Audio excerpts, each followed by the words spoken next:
Okay, Atlanta season 3, episode 8. What the fuck? I don't even know what to say. That Liam Neeson thing, completely off guard. Sock said he was the white Liam Neeson, so we pretty much were warned from the beginning, right, by Donald Glover that this Liam Neeson thing was going to happen. Of course not. We weren't warned. But we'll talk about that in a bit. Let's talk mostly about what happened leading up to all of this to the end, and let's dissect everything we can. So I don't really want to go too much in depth about little things in this episode because I want to save it for a big video I'm doing on the whole season, because the whole season, let's face it, was a trip, and I think that was entirely the whole plot of it. So pretty much plot of it. I meant the point. Sorry, I shouldn't record videos late at night, but let's talk about this episode where we saw Darius and Al trip. Well, mainly Al. So they went and got some substance that was very much so hallucinogenic. Hallucinogenic, is that how you say it? You know, so pretty much we see Al start to trip, and we see him have these weird encounters with some fans. I guess you could call them fans, hecklers, whatever you want to call them. And also a woman doing a performance art piece where he's pretty much worried, but she's just doing her own thing. Eventually he meets up with Lorraine, and Lorraine is sort of talking down on his style and pretty much telling him that they have to go to this like club, whatever. And we see Al go with them and pretty much follow them throughout the whole city as well. But you can tell that Al is completely tripping at this point. So we're not sure exactly what is real and what is not, and what is actually like happening. But we eventually see them go to this club, and they give Al the name New Jazz. So we see that Al is here, and a couple of the people that they went into the club with actually say that if Al and Lorraine are actually a thing, especially considering the fact that they have a thing for rappers, as they say, which Al finds kind of weird because Lorraine said that they hated rappers, and pretty much here they are saying that they love rappers. So not entirely sure what to feel, so he goes to the bar to get his own drink, and there he meets none other than Liam Neeson. Yes, Liam Neeson himself. At first I was like, is this a Liam Neeson lookalike or what? And then I was like, nope, that's Liam Neeson. And I kid you not, as soon as I saw him on there, before he even spoke, I was just thinking about the whole thing that he said about wanting to just pretty much go out there and beat a black man due to what happened to one of his friends because of a black man, which was just insane and just plain out racist when Liam Neeson said that during a press junket. I remember it was such a big thing, everybody was talking about it. And I do believe that Liam Neeson really says the quiet part out loud at the end when he says that he still doesn't, like, I don't know if Liam Neeson's trying to apologize or what exactly he's doing here. It didn't feel like an apology, but at the same time it did. But then it felt like he took it back, and he pretty much sort of like doubled down on how he wasn't going to be like canceled or whatever, because by the way, the club they're in is called the Cancel Club. So we'll talk about why Paperboy might be here in a bit, but let's get back to this Liam Neeson thing. He pretty much says that the good and bad thing about white people, I'm not sure if I'm quoting it exactly, is that they don't have to learn anything if they don't want to. And I think that was such a huge impact once Paperboy heard that, because I think that certain people are held to a different standard when it comes to cancel culture. As we see, if a POC person, generally you see them pretty much get canceled and done with.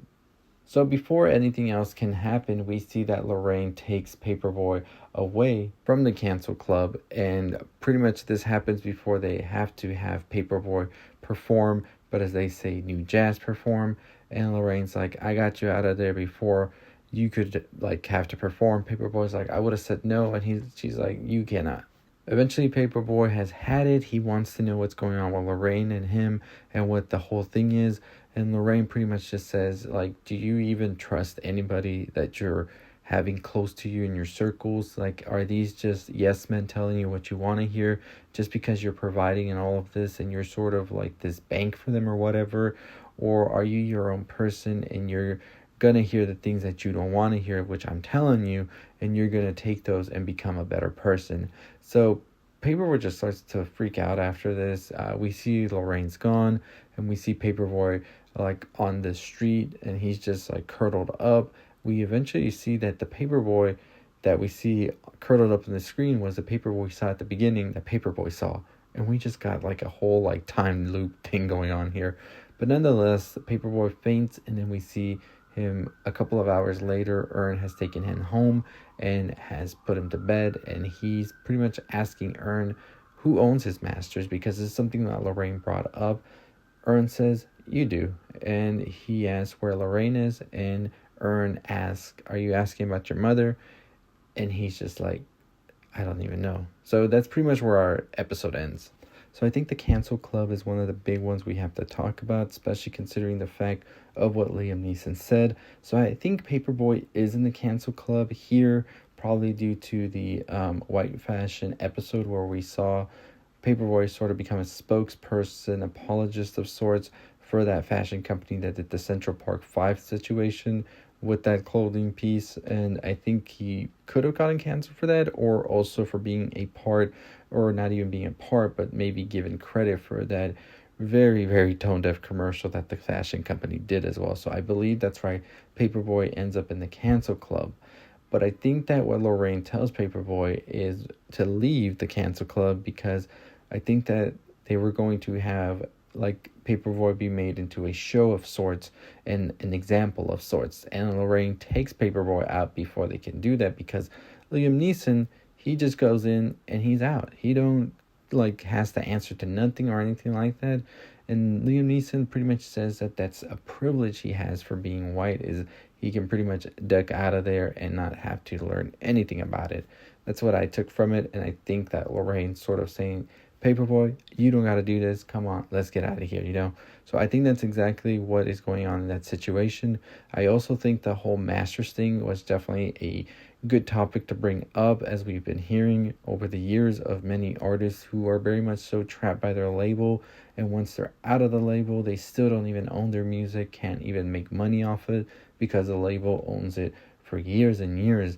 So I think that was such a great thing to put, like, brush up on, especially as we're hearing more of it. I think somebody such as Donald Glover has some experience with this, and it's definitely a good thing to see be brought up more into the media attention. Also, the fact I think that Lorraine is there to sort of give Paperboy an ego death of sorts, I think that was such an interesting thing as well to see, especially towards the end. I think that Paperboy definitely has realized some things and is going to be thinking more about things more profoundly, about what exactly he is doing and the people around him, if they are the people he needs around him or not. I think the whole thing with the character being named Lorraine after his mother as well is a very important thing, as that's something that we've seen Paperboy deal with throughout the episodes as well, especially in the Woods episode. So it's good to have this one as a Woods part 2, where we see Paperboy continuing on this journey with his inner self, which I think is such an incredible thing to see on TV, where you don't really get to see much of it in some shows, where we don't really get the dealings that the character or main character is dealing with. So I really do appreciate Atlanta for doing that here. So as I'm editing my video, I realized I didn't really talk about whether or not I think Paperboy does have all of his masters. And I think that it seemed like he hesitated, but I think maybe he just didn't hear him right, but it could have hesitated as well. I do believe that they do have the masters, and I think this whole manifestation that Paperboy had about doubt and sort of his anxiety about this whole thing being a celebrity now was sort of feeding that negativity in his head of not knowing if Ern is a good manager or not. Something we heard him say in other episodes of Atlanta and other seasons as well. So I think that was definitely something that was just sort of like lingering in his mind for some time now, and he just got it out because he had to say it. I think he definitely does trust Ern deep down, but those sort of doubts and anxiety rise from time to time, and I think we'll definitely see him confront Darius in the next episode, but we'll see. And I think at the end of the day, Paperboy's coming out thinking, is Darius freeloading? Is Ern playing me? Am I just being exploited by the people I believe are close to me? Am I just being exploited by society? I think that's the whole thing that Al is really thinking about, I think, at the end of this episode. So super great episode. Very excited to see what comes next. The next one will be an anthology episode if you've seen the preview already. So definitely going to be checking that one out and then doing a whole video on all of them. But let me know your thoughts and opinions on Atlanta. What do you think about this episode? What it means, all of that. Like I said, I think Paperboy has gone through ego death. He is definitely now wondering what exactly he is doing his purpose and all of that. We've seen every episode sort of giving Paperboy new ways to look at life and new ways to think about what he can do as an impact and make his life count, like, and be worth everything he's like working for. Or is he just working for like something empty and shallow? I think that's the whole thing with his character right now, especially going through the writer's block, as we found out. So let me know your thoughts and opinions down below on that. Let me know if you're excited for the next episode. Make sure you hit that notification bell. Make sure you subscribe. We're about to hit 21,000 subscribers, less than 300 to go. So super excited for that. But as always, that's going to do it for me. Make sure you follow me on Culture Elixir. Should be provided somewhere here. Make sure you're subscribed. Make sure you also hit that notification bell. Hit that thumbs up. Comment below your thoughts and opinions. I'll see all of you next time. Stay safe. Stay positive.